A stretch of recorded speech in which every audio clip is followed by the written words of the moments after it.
Hello नमस्कार, मी Archana Archies crafty कॉर्नरमध्ये तुमचं सर्वांचं मनापासून स्वागत करते. तर आज होता मार्गशीर्ष महिन्यातला चौथा गुरुवार, म्हणजे आज उद्यापन.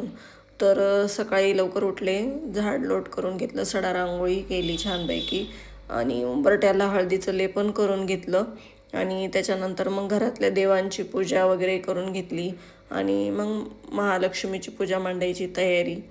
तर सगळ्यात अगोदर मग मी काय केलं, जिथे पूजा मांडायची तिथली जागा स्वच्छ करून घेतलं, तिथं स्वस्तिक काढलं आणि चौरंग ठेवून मग पूजा मांडणी केली. तर आज पोती पण वाटायची सुवासिनीनं, तर अशा पद्धतीत पोती वगैरे ठेवली तिथं मी. आणि हे मी जे वस्त्र देवीला शिवलेलं तर तेच मी नेसवलं, खूप छान वाटत आहे. आणि ओढणी जी आहे ना तर ती अशी मी मोठी शिवली होती, तर ते असं पदर घेतल्यासारखं छान वाटतंय देवीला आणि मला पण फार आवडलं. आणि काय काय सजावट करावं काय काय नाही असं जसं सुचत गेलं तसं करत गेले. आणि मला ना बरेच जणांची कमेंट अशी आली की तू ह्यांची कॉपी करते त्यांची कॉपी करते, तर हे चुकीचे विचार मनातून काढून टाका. असं काही नाही, हे आपल्याला शिकण्यासाठीच आहे एकमेकांना. त्यांनी पण आपण शिकावं म्हणूनच ते व्हिडिओ अपलोड करतात. व्हिडिओ करायला त्यांना किती वेळ जातो. त्यांच्या मनात असे विचार आहेत का की मी केलं तर माझ्यासारखं हिने नाही करायला पाहिजे. आपली संस्कृती पुढे चालावं पिढोनी पिढी म्हणूनच तर ते करतायत ना.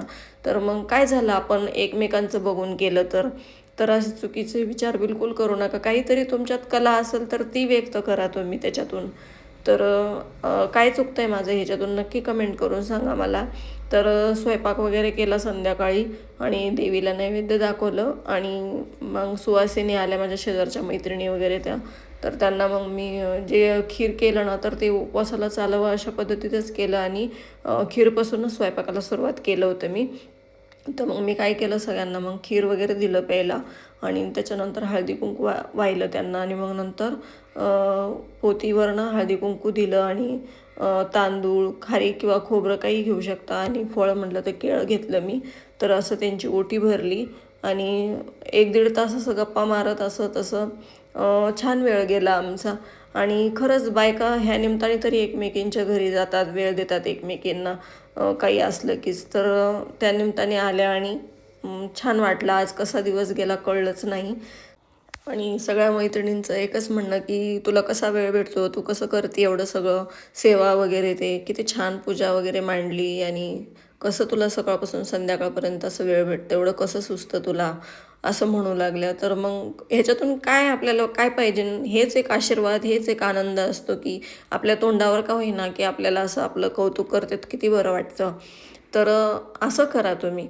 असं कोणीतरी नाव ठेवल, कोणीतरी हे करल आणि मी तर निगेटिव्ह ते आता सोडणारच आहे, मी डिलीटच करून टाकणार आहे तसं काही मला प्रश्न क्वेश्चन काही आलं तर.